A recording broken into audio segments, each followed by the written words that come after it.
السلام عليكم ورحمة الله وبركاته.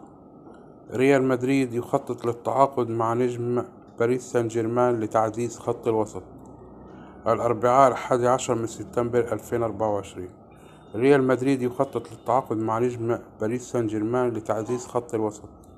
يراقب ريال مدريد عن كسب لاعب وسط باريس سان جيرمان فابيان رويز بهدف تعزيز خط وسطه.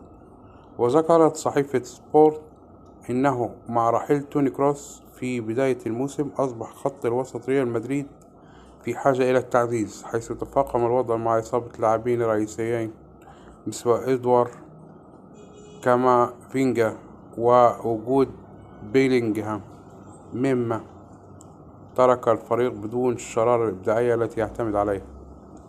وأكدت الصحيفة الأسبانية أنه وجد النادي صعوبة في استبدال لاعب الوسط الرشيق والمتعدد الاستخدامات الذي يحتاجه للسيطرة على اللعبة وتوزيع اللعبة على المدى القصير والطويل والحفاظ على الاستحواذ.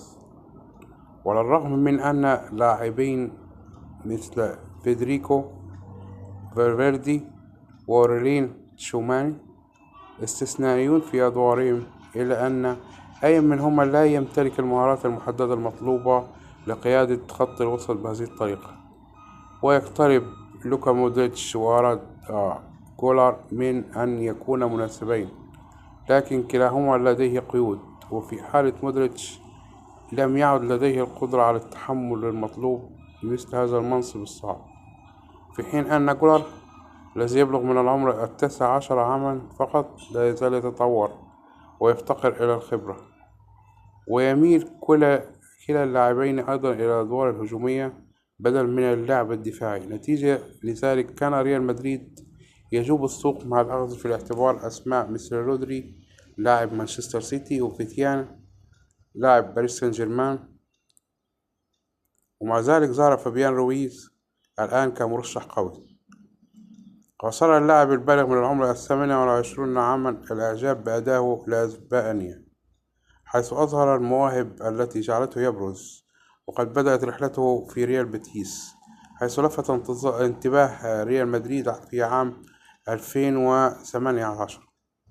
وعلى الرغم من اهتمامهم الأولي، تردد ريال مدريد وصارع نابولي وضمن انتقاله مقابل 30 مليون يورو، مما يمثل أغلى انتقال في تاريخ النادي.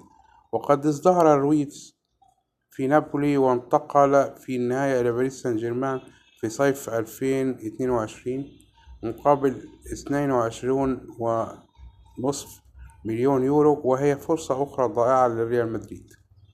وتحت قيادة لويس أنريكي في باريس سان جيرمان أصبح رويز لاعبا رئيسيا، حيث تبلغ قيمته السوقية حاليا 35 مليون يورو، وعقده يستمر حتى عام 2027. مشاهدة طيبة للجميع، والسلام عليكم ورحمة الله وبركاته.